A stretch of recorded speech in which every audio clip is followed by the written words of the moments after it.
So I will be talking about how does racism and classism exist in our society.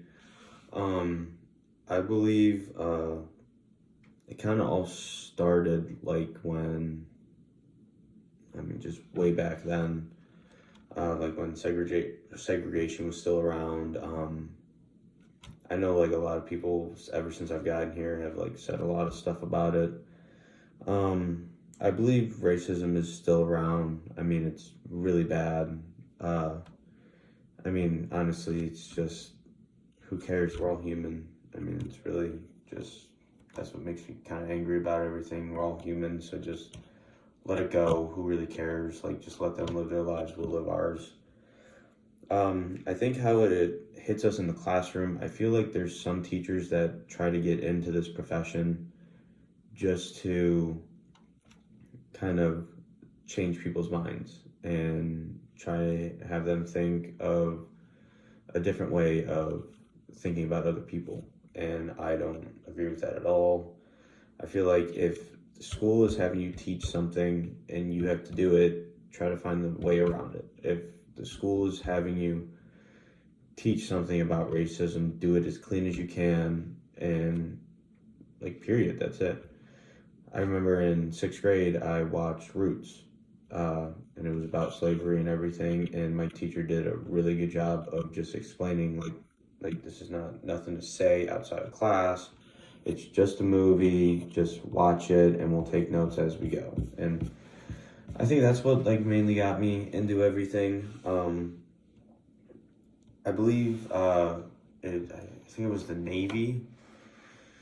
The Navy had the Navy colonel had its men read some kind of racial book, and that's how like they were teaching them. And I did not understand that at all. I can't really remember which one it was, but I didn't like it at all. I felt like that's just turning on everyone because they're supposed to be on everyone's side, not just like the other side, really. I don't really know how to say it, but the one quote I found, it's not the best quote, but it kind of stuck with me. It was from chapter 1 that we read. It just said, some tell me that they secretly applaud those teachers who are not afraid to undermine the stern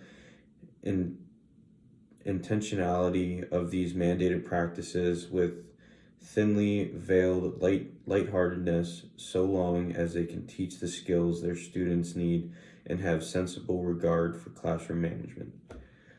I feel like with this quote, you can take it two ways. I feel like you can take it a good way and a bad way.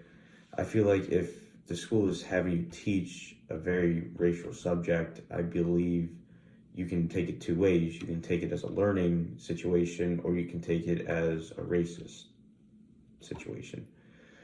To go around this, I really wouldn't really know how to do it. It's just because you could say one wrong thing and then it could get you fired. You could say one good thing, it can still get you fired. It's just people nowadays can put words in your mouth and they don't know who to believe. So I believe there is still racism in our classrooms, and I really don't know how to fix it unless we just sit everyone down before a topic and tell them exactly what we're learning, exactly how we're going to do everything, and that's really all I can really think about. So this discussion.